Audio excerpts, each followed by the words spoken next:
C'est une tempête silencieuse qui progresse sans bruit mais chaque jour davantage. Une tempête qui grignote petit à petit les épicéas des massifs alpins. Il meurt sous l'appétit des scolites, de petits insectes qui se nourrissent de bois.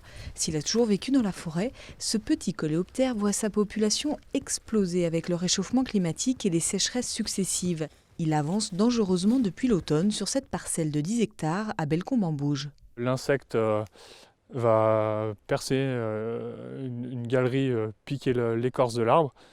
Il va pondre et ensuite les larves vont faire des galeries et tout simplement interrompre la circulation de la sève dans l'arbre et donc entraîner la mort de l'arbre. Typiquement dans le cas de la parcelle 23 de Bellecombe, à la fin de l'été, aucun arbre était atteint.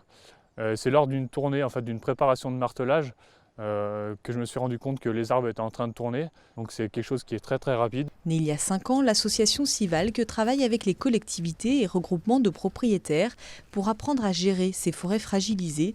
5000 hectares dans l'arc alpin sont déjà accompagnés. La nouveauté, c'est que les sécheresses qu'on accumule, notamment l'été, font que les épicéas qui ont des besoins en température moyenne et en pluviométrie, en précipitation notamment, ne sont plus pourvus, ce qui crée un stress sur l'arbre qui devient donc beaucoup plus sensible à ces attaques de parasites. Face à ce genre de situation de crise, qu'on cherche à intervenir le plus tôt possible, d'éviter d'attendre que des surfaces énormes soient touchées par le scolite ou par d'autres parasites, ou par des tempêtes, etc.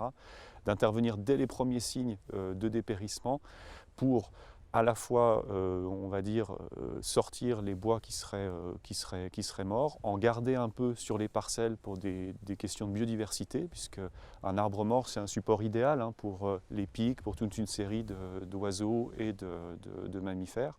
Et donc ce qu'on va faire, c'est chercher à activer la capacité de régénération naturelle de la forêt, donc avec des actions qui vont plutôt être orientées sur amener de la lumière au sol de manière diffuse, éviter d'avoir des actions qui feraient une mise en lumière beaucoup trop brutale ou de la circulation d'engins forestiers qui viendraient perturber les sols forestiers, une régénération de hêtres, de sapins, d'érables sans doute, etc. Pour cela, l'association a lancé le programme J'aime ma forêt, un programme de financement participatif dans les Bauges, la Chartreuse et le massif du Mont-Blanc. Aucun n'échappe au phénomène. Il reste 5 jours pour contribuer à freiner cette tempête qui souffle sur les forêts savoyardes.